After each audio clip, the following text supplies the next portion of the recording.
Tonight on Q2, a betting bonanza. It's as close to Vegas sportsbook gambling as you can get, really, here in Montana. March Madness fans looking to hit the jackpot while rooting on their favorite teams.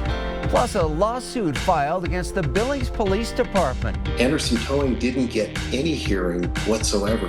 They've never had a chance to respond.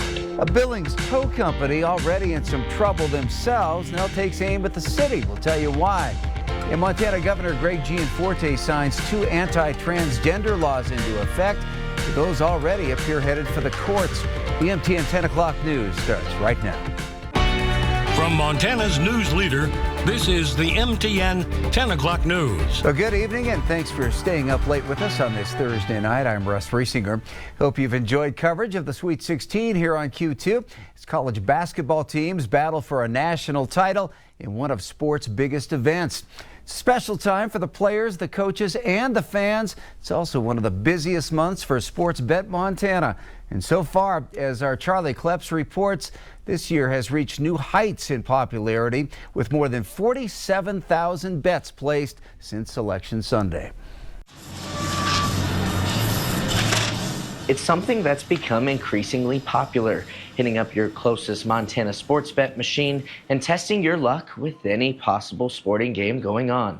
And with us currently in the thick of the NCAA men's basketball tournament, it's perhaps never been more popular than it is now. But then the first day of full games, it was just busy. It was a bit of a national holiday for sports fans. Yeah, it was an extremely boosted amount of people in here. Last week, day 1 and 2 of the NCAA basketball tournament, with college basketball games tipping off constantly throughout the day. We actually kind of ran out of food towards the end and had to make a run the very next day. It's a weekend that keeps sports bars busy. The Winner's Circle in Billings needed an extra grocery trip after reopening their kitchen this year after more than a decade without it.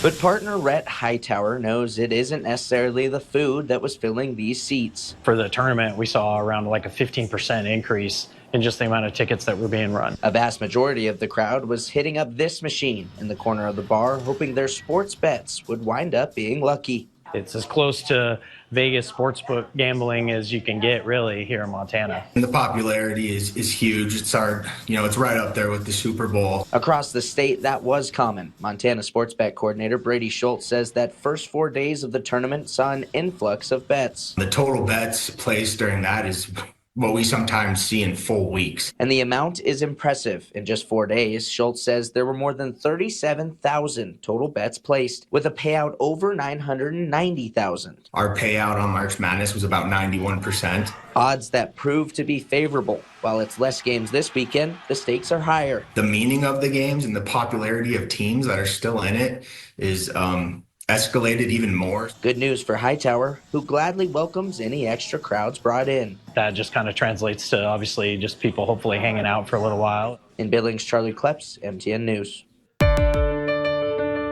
Tonight, Red Lodge Mountain is denying claims that they're not cooperating in an independent investigation started by Megan Zinni, the wife of Jeff Zinni, who died just over 2 weeks ago after an erratic wind gust caused him to fall from the triple chair. 2 days after his death, his wife hired Brandon Conlon of Alpine Engineering of Utah to preserve and collect evidence. However, Heenan and Cook, who's now representing Megan Zinni, says Conlon has not been provided the same access to information as the expert hired by the owner of Red Lodge Mountain, JMA Ventures. Today, Red Lodge Mountain is responding to those allegations, saying, quote, an active independent investigation conducted by professional lift inspectors and other agencies is ongoing, and we are committed to continuing to fully cooperate with that process. We've shared what is currently known with Ms. Zinni's lawyers, and we will continue to do so. They also say chairlift safety is our priority, and we too want to understand how this tragedy occurred. The triple chair does remain closed. The Billings Towing Company that has come under fire recently for overcharging customers, sometimes by thousands of dollars, is now suing the Billings Police Department. Comes after the department removed Anderson Towing from its rotation after those claims came to light. However, the company now alleges their constitutional rights were violated with the decision. David Jay's been following this story from the beginning and has the latest. When an accident happens, the police will sometimes call for a tow truck. Anderson Towing has been permanently suspended from that rotation, and the company is now alleging that the city has violated its due process rights. When police respond to a crash and a tow truck is needed, officers will not be calling Anderson Towing. Essentially a death penalty for a towing business. Matthew Monforton is the attorney for Anderson Towing and says the suspension came about after a crash in downtown Billings. This was a clear violation of Anderson Towing's right to be heard. The court filing states Anderson Towing received no notice or hearing from BPD before this permanent suspension in violation of the due process clause of the 14th Amendment. Being on a towing list when you're a tow company is a property right that should not be taken away from the company without due process of law. Retired District Court Judge Russell Fagg received a bill of more than $1,700 to pick up his dad's car. Fagg said he was overcharged, so he filed a complaint with the Office of Consumer Protection and later asked the city to take Anderson out of the rotation. In a letter to the city attorney's office, Russ Fagg said his goal is to have Anderson Towing taken out of the rotation for towing companies called by the BPD, so Billings citizens are no longer subject to their price gouging and mistreatment. The permanent removal was based on Judge Fagg's allegation from a tow that occurred a month ago. In court documents, Chief St. John stated in a letter to Anderson Towing, the city of Billings received informal complaints from citizens regarding excessive invoices received from Anderson Towing following local rotation calls. Anderson Towing is removed from the Billings local rotation.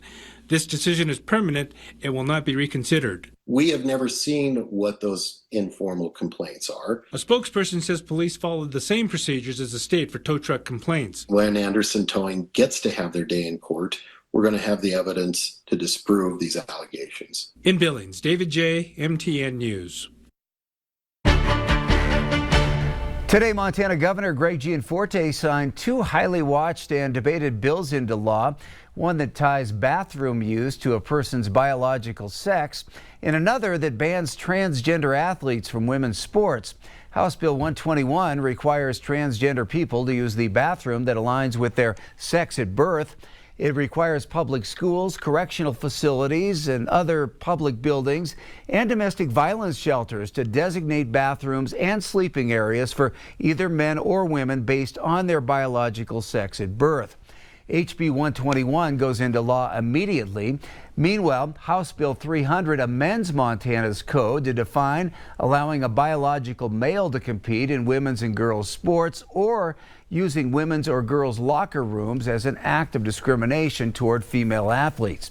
The bill effectively bans transgender individuals from competing in those activities, both K-12 and college. H. Bill 300 is set to go into effect July 1st. A legal challenge to the new laws has already been filed by the ACLU. U.S. Secretary of Health and Human Services Robert F. Kennedy Jr. has announced plans to reshape federal public health agencies. That includes cutting 10,000 employees and centralizing some functions of the FDA, CDC, and others. Of the cuts, 3,500 are at the Food and Drug Administration, while the Centers for Disease Control will lose 2,400 employees. This latest move, along with 10,000 voluntary departures, reduces the number of HHS employees from 82,000 to 62,000.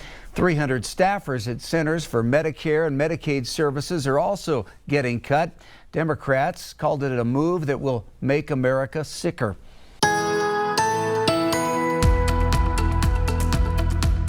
And good Thursday evening, everyone. Taking a look at our satellite and radar composite, we have a lot of clouds streaming over Montana, Wyoming right now. Some light rain showers for both southeastern Montana as well as east central and northeastern Montana, but even more active weather further to the west and northwest. Look at this, northwestern Montana, some mountain snow, some rain showers, even some lightning strikes pushing right over Flathead Lake. So some active weather for this evening, and it's going to get a lot different going forward today. We had record highs in several areas in both Montana and Wyoming. We're going to say goodbye to that fairly rapidly. I'll give you all the details in your 7-day forecast coming up in just a few minutes.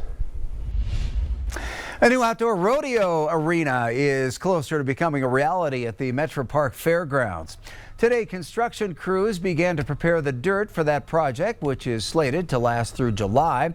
The finished arena will seat 3,500 people and welcome in the world's top cowboys and cowgirls as they race towards the National Finals Rodeo.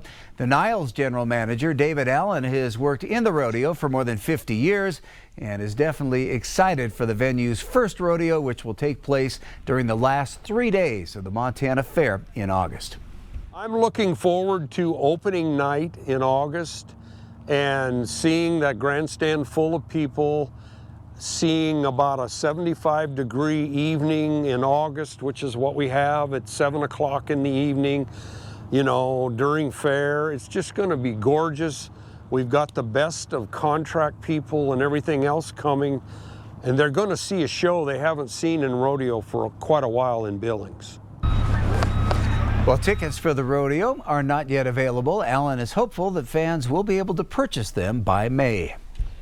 And Billings Public Library Director Gavin Wolcher has been named the interim director for the city's Parks and Recreation Department. Wolcher will begin his new role on March 31st. It'll last for 1 year. Assistant Library Director Kelsey Rubich will work as acting library director during the transition. Wolcher replaces Mike Pigg, who retired after 2 years on the job.